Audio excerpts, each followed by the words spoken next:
This is your daily briefing, and you are most welcome to it. Dane Scarlett, phenomenal Tottenham teenager who could step into Kane's shoes, says Goal.com. Worrying piece this, blind optimism lashed onto some admittedly very flattering Mourinho quotes. It would be really useful if the press could, when they feel it appropriate, aim their thoughts at what Enoch might be able to do to solve a situation. Opposed to, I'm not saying they put the onus of responsibility on Scarlett, but he's a kid, and he's a kid who's a long way off from being a regular Premier League starter, let alone starting to talk about could he match the feats of Harry Kane. Spurs, a club that size, a club with the pretensions of the size that we are, should really have more thought going on into who is going to be at the front of the team. But it doesn't look like that, so people start making up stuff about children. Tinnitus, that sort of noise in that. We've got Alistair Gold. There are noises coming out of Harry Kane's camp hinting that he could sign a new contract at Tottenham. This is the Paul Miller thing, and I wish people would just stop hearing things and tell us where they heard it. We're not looking to blow sources here, but a little bit of transparency goes an awful long way. On this Cobblers about a more contract, another contract, a longer contract with perhaps a release clause that people are talking about. Please, release clauses, Levy doesn't do them. And there's a really good reason he doesn't do them, because it hands all leverage over to the other party. So the idea that to keep all the wet hens in the Spurs fan base happy, Harry's going to sign another 5 years or something with a release clause in one season's time absolutely makes no sense, and it would take away any negotiating powers from Daniel Levy. So maybe it's going to happen. Maybe this childish fantasy will come true, at which point I'll say, well, it could happen, but equally a donkey could fall out of the sky. I don't think it's going to happen.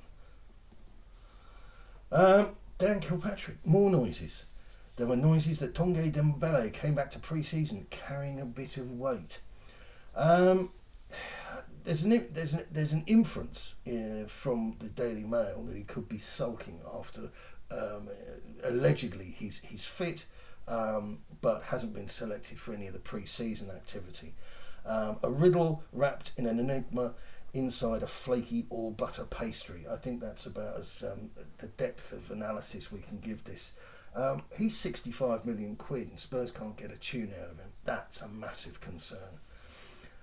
Build linking Tottenham with Mönchengladbach midfielder Dennis Zakaria. Gladbach originally wanted 40 million for the player, but that is now unrealistic due to injury issues since March, meaning they would now accept a fee of 20 million. Backstory. I love Borussia.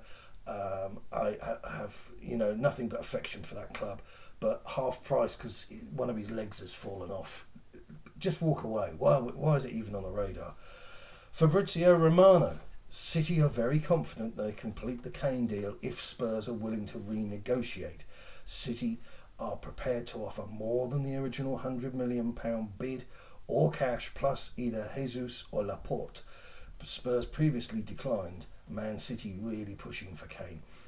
One of the viewers on here mentioned the business of Laporte yesterday. I think it's a really sound idea. Tottenham have got to be realistic, and this business of just not answering the phone isn't the way forward.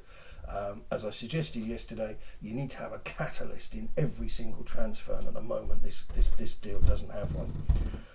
Lautaro Martinez, that's a name that keeps on bubbling around, and I would really plead with people just to stop it. 3 days ago, the agent denied that the striker would join Tottenham, and yet people are still talking about, there was a bid, the door is still open. Yes, again with the business of the clause, the release clause in Kane's contract. Yes, it could happen, but again, I'm looking at the sky for falling dead animals. And this is the kind of the novelty item for the end. It's a little bit tenuous, but you'll work with me. North London rivals Arsenal are battling Tottenham for the signature of Bordeaux man Yassine Adli. According to Foot Mercato journalist Santi Aouna, both clubs are preparing to make an opening offer for the 21-year-old midfielder. And I have to say, this is based on, maybe it's my eyesight, which is 20/20 because these are prescription lenses. If you scan, if at a glance, Yassine Adli, right, you just look at it and it could be vaccine Aldi, which for a kind of April Fool type thing, it's a bit of a worrying anagram. Right, sorry if that was appalling. I thought it was funny. Thank you very much for all your support. The subs are gently growing, the likes are always there, and the comments thing is always fun. I don't think there'll be any more today. If there is, I'll be back. Good luck. Keep it Tottenham.